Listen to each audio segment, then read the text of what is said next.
Hello my dear ones. आज इस video में हम बात करने वाले हैं मन की प्रकृति के बारे में। आप जितना मन को समझें उतना ही कम है। कई बार ऐसा लगता है कि अब हम समझ गए हैं ना कि इस मन को कैसे संभालना है, लेकिन अगले ही पल ऐसा लगता है कि अरे जितना समझें अभी तो बहुत कम है, क्योंकि ये मन हर दिन कुछ ना कुछ नए खेल खिलौनों से खेलता रहता है। कुछ ना कुछ ऐसा भाव दे देता है आपको, कुछ ना कुछ इस तरीके के विचार दे देता है आपको। आप लाख कोशिश कर लें कहीं मन लगाने की, लगता ही नहीं है। अगर आप ध्यान करने भी बैठ जाएं तो उस ध्यान में भी आपका ध्यान सौ बार इधर उधर भटकेगा।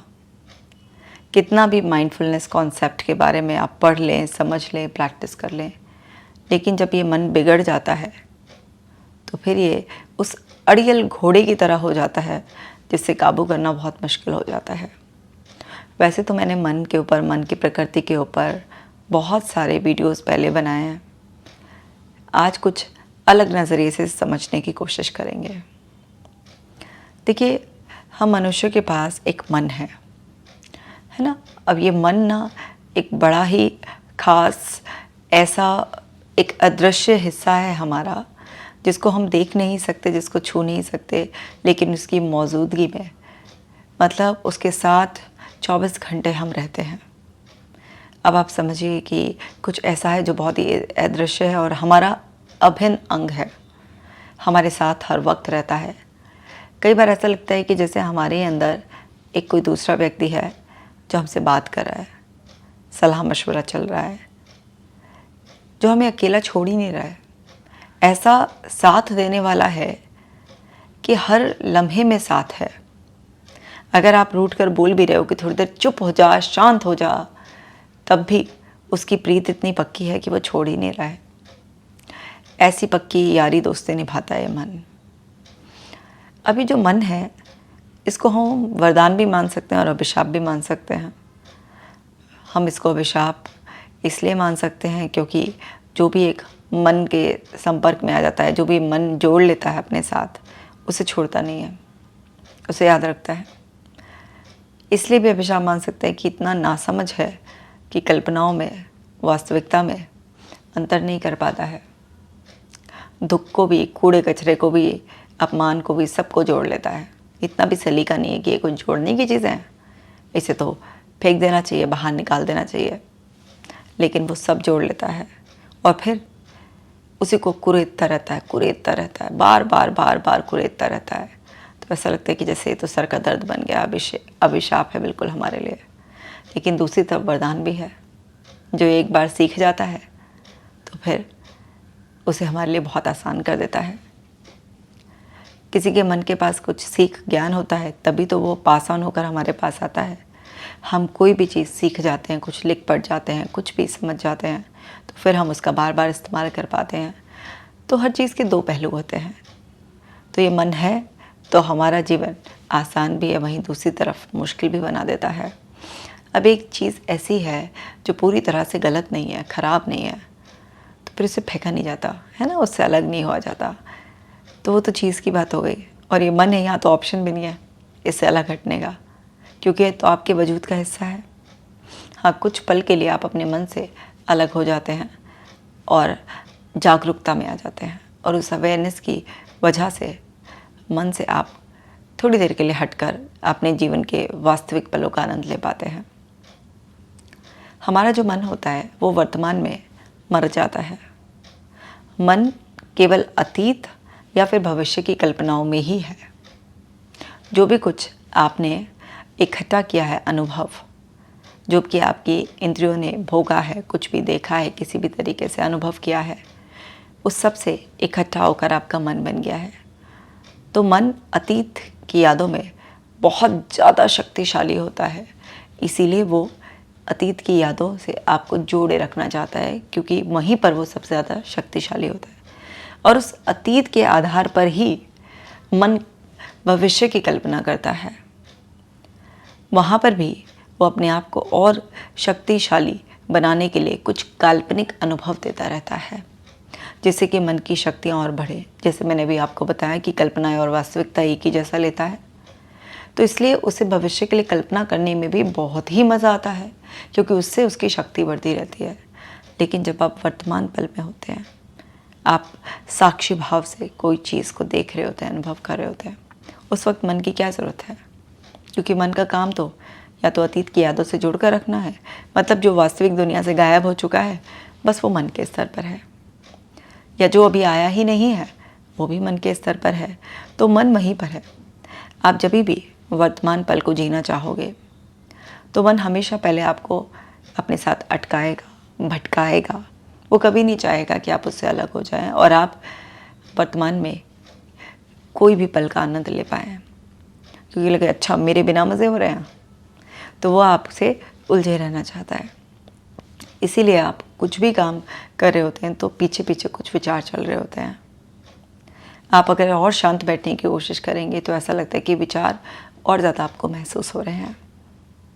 ख़ास तौर से मेडिटेशन के वक्त लोग अक्सर यही कंप्लेन करते हुए देखे गए हैं कि ध्यान ही नहीं लगता है, मन में पता नहीं क्या क्या चल रहा होता है, कहाँ कहाँ चला जाता है मन, सोच कुछ और रहे होते हैं, कल्पनाएं कुछ और चल रही होती हैं, सुन कुछ और रहे होते हैं, क्या क्या ऐसा लगता है जैसे पूरी खिचड़ी पक गई है। वो इसीलिए होता है क्योंकि मन आपको अपने आप से जोड़े रखना चाहता है। मन को अपनी कहानियाँ बुनने में बड़ा मज़ा आता है। मान लीजिए मैं आपको बीती हुई कल का कोई किस्सा सुनाऊँ और आप उसमें साक्षी नहीं थे, तो जो भी मैं अपनी ज़ुबानी आपको सुनाऊंगी आपको उसी कहानी पर यकीन करना पड़ेगा, क्योंकि आप वहाँ पर थे नहीं, आपने उसको देखा नहीं। सिर्फ मेरी ज़ुबानी आप उसे सुनेंगे, क्योंकि वो सिर्फ और सिर्फ मेरे मनोवैज्ञानिक स्तर पर है। लेकिन अगर कोई भी चीज़ अभी वास्तविक इसी पल में है तो उसके साक्षी आप भी बनेंगे और मैं भी बनूंगी। तो वो कोई कहानी नहीं होगी, वो वास्तविकता होगी। तो मन के स्तर पर जो भी वास्तविक अनुभव भी हुए हैं वो बाहर जब आते हैं वो एक कहानी के रूप में आते हैं। उनमें ज़रूर कुछ ना कुछ मिलावट, कुछ ना कुछ कहते हैं ना कि एक डिस्टॉर्टेड वे में अपने आप ही ऑटोमेटिकली वो प्रेजेंट होते हैं। ऐसा नहीं है कि हर इंसान इस दुनिया में मैनिपुलेटिव है, जानबूझकर कुछ उसे घुमा रहा है। ये एक्चुअली मन की चाल है।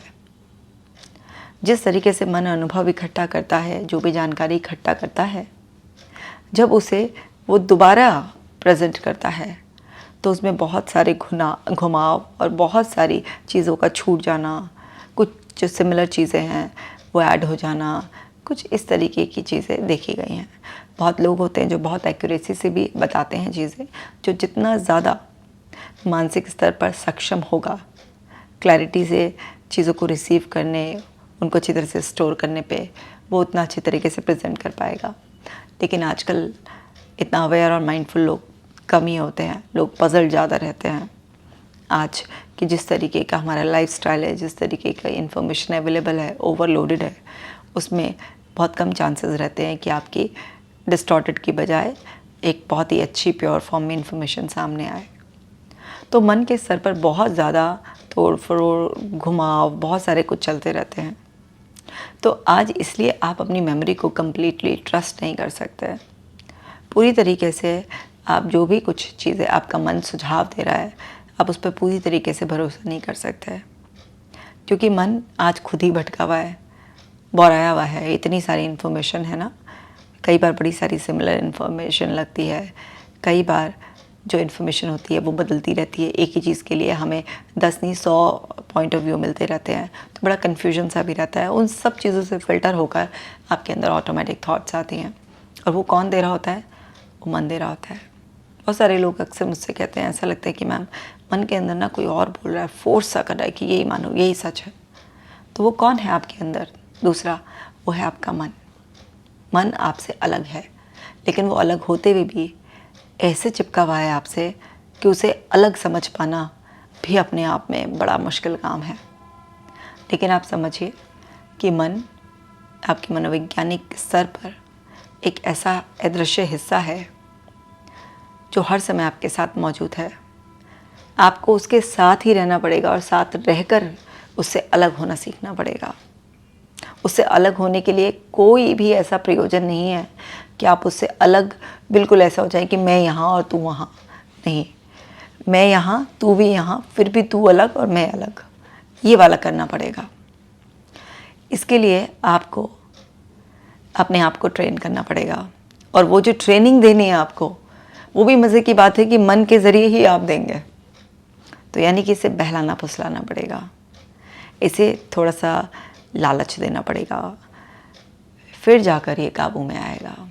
क्योंकि इतना भोला भी है, बॉडम भी है कि आराम से जो है ना आपकी बातों में भी आ जाएगा, अगर आपको सही तरीके से हैंडल करना आता हो इसे। जैसे ना बड़ा सारा अड़ियल लोग होते हैं, लेकिन अगर उन्हें बहुत तरकीब से प्यार से हैंडल किया जाए तो फिर वो आपकी बातों में भी बहुत जल्दी आ जाते हैं।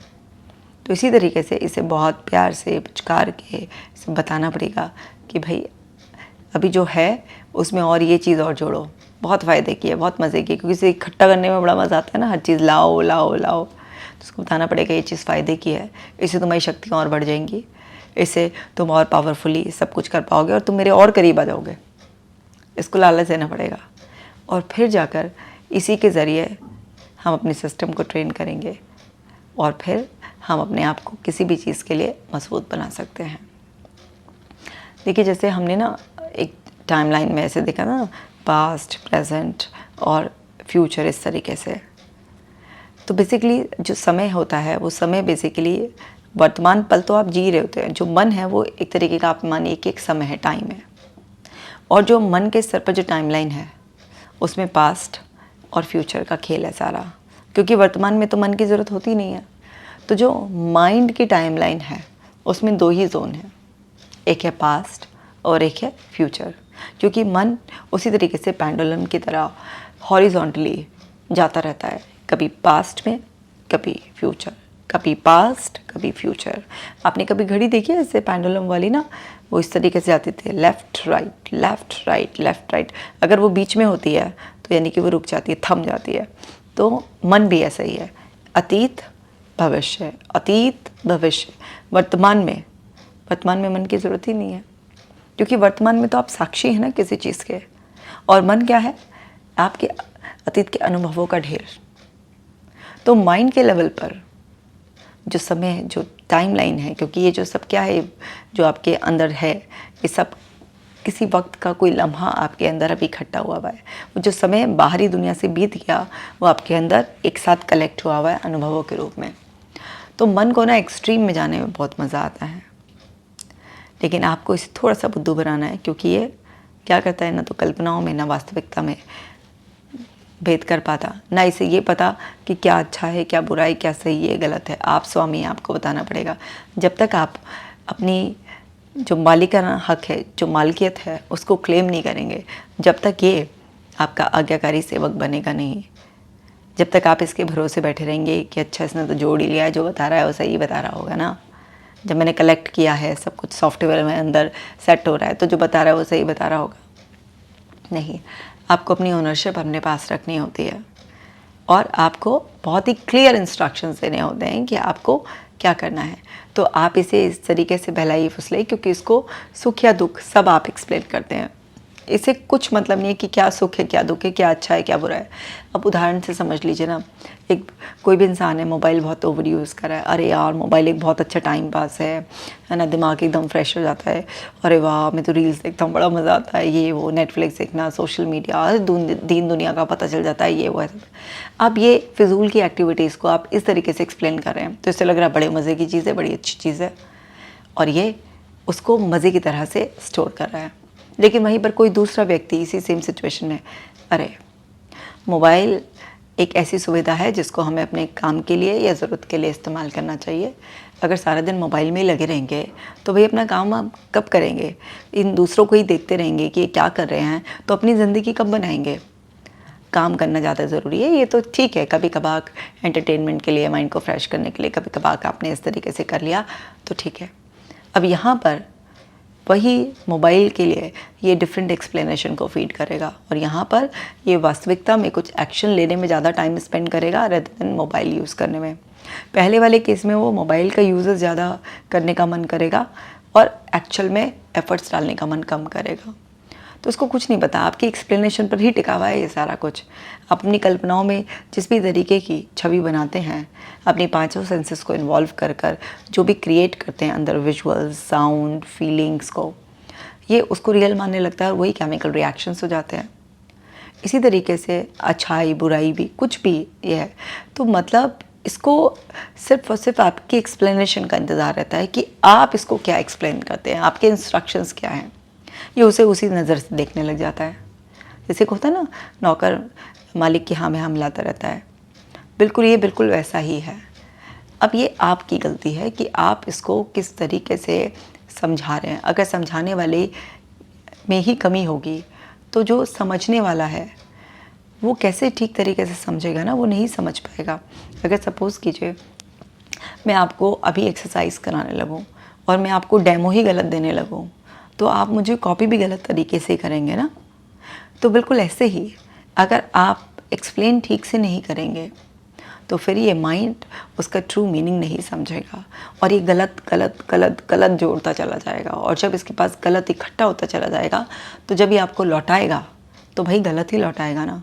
अगर आप अपने नौकर को पैसे देकर बोलें जा वहाँ से शराब की बोतल लिया, तो शराब की बोतल लाकर ही आपके फ्रिज में इकट्ठा करेगा।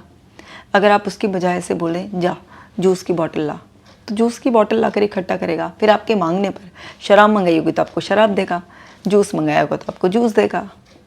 बिल्कुल ऐसे ही जो आप मन के स्तर पर इकट्ठा करेंगे, मन आपको वही लौटाएगा। तो आपको ये चीज़ समझनी है कि आप स्वामी हैं। आप देखिए कि आप अपने मन में क्या इकट्ठा कर रहे हैं, दूसरे आपको क्या इन्फॉर्मेशन परोस रहे हैं, इससे कोई फ़र्क नहीं पड़ता। आप क्या चुन रहे हैं, इससे फ़र्क पड़ता है। परोसने वाला तो परोसेगा ही ना। आप किसी मेहमान के घर भी जाइए, आप रात को 10 बजे भी अगर पहुँचे, नहीं चाय पी लीजिए, 1 कप चाय पी लीजिए, अरे ऐसे कैसे, चल जाएगी 1 कप चाय। अब 1 कप चाय रात को 10 बजे कोई इंसान पिएगा तो उसकी नींद का क्या हाल होगा, है ना। नुकसान कितना देगी। कोई चाय पीने का टाइम है रात को 10 बजे। आपको खिलाएंगे पिलाएंगे, भरे हुए पेट पर भी आपको खिलाएंगे, क्योंकि वो तो ऑफ़र करेंगे ना, क्योंकि उनका अपना एक बिलीफ है कि घर आएगी आओ भगत नहीं की तो कहीं मुँह फुला कर ना बैठ जाए, यही लगे इन्हें तो इज्जत करनी नहीं आती है। उन्हें आपकी सेहत का कुछ नहीं है कि आप भरे पेट आए हैं या रात को 10 बजे चाय नाश्ता या कोई भी और है वे चीज़ आपको नुकसान देगी, कुछ नहीं। उनको सिर्फ एक ये है कि सामाजिक जो तौर तरीके हैं उनको वो करना है और इससे उनको इज्जत दिखानी है आपके प्रति। तो ऑफ़र करने वाला तो ऑफ़र करेगा ही। आप जाइए ना मैरिज में, बुफे लगा होता है, कितने आइटम्स होते हैं। ज़रूरी है कि एक कोने से शुरू करके दूसरे कोने तक अपने पेट को कूड़ेदान समझ के ठूस लेना। वाइजली चूज़ करते हैं ना हर चीज़। इतना सब कुछ हमें हर जगह ऑफ़र किया जा रहा है, लेकिन हम वाइजली चूज़ करते हैं। तो ऐसे ही जितने भी आपके पास इन्फॉर्मेशन है, लोगों के ऑफ़र है, उन सबको वाइजली चूज़ कीजिए, क्योंकि जितना आपका वाइज सिलेक्शन होगा उतना ज़्यादा आपका मन सब चीज़ें सही तरीके से जोड़ेगा और जो भी चीज़ वो इकट्ठा करेगा वही आपको समय समय पर ज़रूरत पड़ने पर लौटाएगा। ये बिल्कुल ऐसा खजाना है कि भंडार भरा हुआ है। रोज़ हर चीज़ की ज़रूरत नहीं होगी। आज इकट्ठा करी तो ज़रूरी नहीं आज ज़रूरत होगी, हो सकता है 2 महीने बाद ज़रूरत पड़े। लेकिन ये इतना चालाक है कि आज इकट्ठी करी हुई चीज़ की अगर 2 महीने या 2 साल बाद भी ज़रूरत पड़ी तो ये खोद कर निकाल लेगा और आपको प्रेजेंट कर देगा। तो एक ही वर्ड है और वो है अवेयरनेस। जो लोग भी जागरूकता में रहते हैं, अवेयर रहते हैं, वो हर चीज़ को अच्छी तरीके से संजोते हैं। जो लोग भी अपने हर एक्शन के लिए वो क्या बोल रहे हैं, क्या कर रहे हैं, अपनी हर चीज़ के लिए क्या खा रहे हैं, कहाँ जा रहे हैं, कब सो रहे हैं, कब उठ रहे हैं, हर चीज़ पर उनकी नज़र रहती है, अवेयर रहते हैं, जागरूकता में रहते हैं। जो मन के उस स्तर से ऑपरेट करते हैं जिसके पास मालिकाना हक है, वो इंसान हमेशा एक मेडिटेटिव स्टेट में रहते हैं। क्योंकि ध्यान का मतलब क्या है, सब चीज़ ध्यान से करना। अगर आप इतना माइंडफुल होकर जीते हैं तो आपको किसी भी एक्स्ट्रा मेडिटेशन में बैठने की ज़रूरत ख़त्म हो जाती है, क्योंकि आप हर वक्त ध्यान की अवस्था में हैं। मेडिटेशन एक प्रोसेस है जिससे ये अवेयरनेस का लेवल बढ़ाने की कोशिश की जाती है। अगर आप सिर्फ अवेयर रहना ही शुरू कर दें और आप समझें कि हम इंसान दिन के 80% ऑफ टाइम सबकॉन्शियस माइंड यानी कि जो हमारा इकट्ठा करा हुआ अनुभव होता है उसी से ऑपरेट करते हैं, और हार्डली 20% ऑफ टाइम और माइट भी इससे भी लेस में हम जागरूकता में रहते हैं। अगर आप इसको उल्टा भी कर पाएँ तो भी सही है, उल्टा भी ना कर पाएँ 50-50 का रेशो करने की कोशिश करें और धीरे धीरे इसको बढ़ाएं। अगर आप 100% अवेयरनेस में भी नहीं रह पाते हैं तो अगर आप 80% अवेयरनेस के लेवल पर भी अपने आप को लिया है तो आप देखेंगे आपका पूरा जीवन बदल गया है। जीवन में आनंद ही आनंद और सुकून ही सुकून भर जाएगा आपके जीवन में। आपको समझ में आएगा कि वास्तविकता में जीना किसे कहते हैं। तो जस्ट एक सिंगल वर्ड, अवेयरनेस। अवेयरनेस मन को आपसे अलग कर देती है। जब आप जागरूक हो जाते हैं किसी भी चीज़ के लिए, अपने विचारों के प्रति, अपने अंदर उठने वाले भावों के प्रति, जैसे किसी ने आपको कुछ गलत बोल दिया और आपके अंदर गुस्सा पैदा हो रहा है, तो आप उस वक्त गुस्सा होने की बजाय ये नोटिस कर पाएँ कि मेरे अंदर इस टाइम गुस्सा पैदा हो रहा है, और आप उसे पैदा होने से पहले ही उस स्तर पर संभाल पाएँ ताकि उसका जन्म ही ना हो, क्योंकि अगर उसका जन्म होगा तो वो जगह लेगा और फिर वो किसी न किसी रूप में एक्टिवली या पैसिवली निकलेगा ही निकलेगा। लेकिन अगर आप इतने अवेयर हो जाएं कि दूसरे के किसी शब्द ने, किसी एक्शन ने मेरे अंदर गुस्सा पैदा करने की कोशिश किया, लेकिन आपके अवेयर होते ही आप उस प्रोसेस को वहीं पर इनिशियल स्टेज पर रोक पाएँ, इसको कहते हैं अवेयरनेस। ये नहीं कि आप पहले भड़क गए और फिर उसके बाद अरे मैंने गलत कर दिया हो, अवेयरनेस आ रही है। बाद में हो करने से अवेयरनेस नहीं होती है। अवेयरनेस तब होती है जब आपके अंदर कुछ प्रक्रिया घटित होने वाली है, उसके घटित होने से पहले ही आप जागरूक अवस्था में आ जाएं। ये सब चीज़ें एक दिन में नहीं होती है, लेकिन एक दिन ज़रूर हो जाती हैं। तो धीरे धीरे प्रैक्टिस कर करके आप अपने आप को ट्रेन कर सकते हैं। ये सब ट्रेनिंग का पार्ट है। माइंड को बस ट्रेनिंग चाहिए होती है। जैसे आप अपने घर में सर्वेंट रखते हैं ना, या ऑफिस में एम्प्लॉयज़ हायर करते हैं, तो क्या होता है कि उनको ट्रेनिंग दी जाती है कि भाई हमारे घर के तौर तरीके ये हैं, हमारे घर में ऐसा चलता है, हमारे ऑफिस में काम इस तरीके से होते हैं। बिल्कुल ऐसे ही ये आपकी दुनिया है। आपकी दुनिया में आपको क्या चाहिए, कैसे काम करवाना है, इससे ट्रेनिंग तो देनी पड़ेगी। बचपन में तो गलत सलत ट्रेनिंग दे दी है लोगों ने, ठीक है, तो ये ट्रेनिंग अब आपको करेक्ट करनी पड़ेगी। तो रीट्रेनिंग प्रोसेस में आपको जाना पड़ेगा, और जैसा आप सुनना चाहते हैं अपने माइंड से सजेशन, जैसा आप फील करना चाहते हैं, जो भी आप चाहते हैं अपने जीवन में, पहले उसे आपको ट्रेन करना होगा, फीड करना होगा। फिर वो आपके एक बेस्ट फ्रेंड की तरह, ओबीडिएंट सर्वेंट की तरह आपको हमेशा सर्व करेगा, और आपका मन आपके साथ होते हुए भी आपसे अलग और आपकी हरदम सेवा में रहेगा। सो अवेयरनेस में रहना ही सबसे बड़ा, कहते हैं ना, किला जीत लेने जैसा काम है। और धीरे धीरे आप इसको करिए, छोटी छोटी एक्टिविटी से करिए। खाना खाते वक्त, नहाते वक्त, किसी से बात करते वक्त, आराम करते वक्त, किसी भी प्रक्रिया में, चाहे आप मेडिटेशन में बैठने की कोशिश करें या जस्ट अपनी सांसों पर ध्यान लगाएं, आप कहीं बाहर खिड़की से देख रहे हों या फिर आप कहीं पर ट्रैवल कर रहे हों, बस ऑब्ज़र्व करना सीखें। आप सिर्फ जो चीज़ जैसी है उसे वैसे ही देखना सीखें। उसे किसी भी तरीके का इनिशियल लेवल पर मीनिंग अटैच किए बिना सबसे पहले ऑब्जर्वेशन, यानी कि एक दृष्टा भाव से देखना सीखें। इससे आपके अंदर अवेयरनेस का लेवल बढ़ता है। फिर धीरे धीरे राइट मीनिंग देना सीखें, जिससे आपके माइंड की राइट ट्रेनिंग हो और वो आपके फेवर में काम करे। उम्मीद करती हूँ कि आप बहुत ही अच्छी तरीके से समझ गए होंगे कि मन को साथ रखकर भी कैसे अलग रहकर आनंद में रहना है और किस तरीके से इसको ट्रेनिंग देनी है। आप अपना खास ख्याल रखिएगा और ये वीडियो सबके साथ ही शेयर कर दीजिएगा, क्योंकि सभी लोगों को अपने मन पर इस तरीके की विजय पानी ही होगी, तभी हम सुकून से जी पाएंगे। आप जानते हैं मेरा मिशन है कि घर बैठे ही आप लोगों की मेंटल हेल्थ परफेक्ट रहे, और इसमें आप मेरा भरपूर साथ दे रहे हैं, और ऐसा ही आपका प्यार और साथ मुझे आगे भी चाहिए। तो इसलिए इस वीडियो को ज़रूर शेयर कीजिए। मैं मिलूँगी आपसे नेक्स्ट वीडियो में। आप अपना खास ख्याल रखिएगा।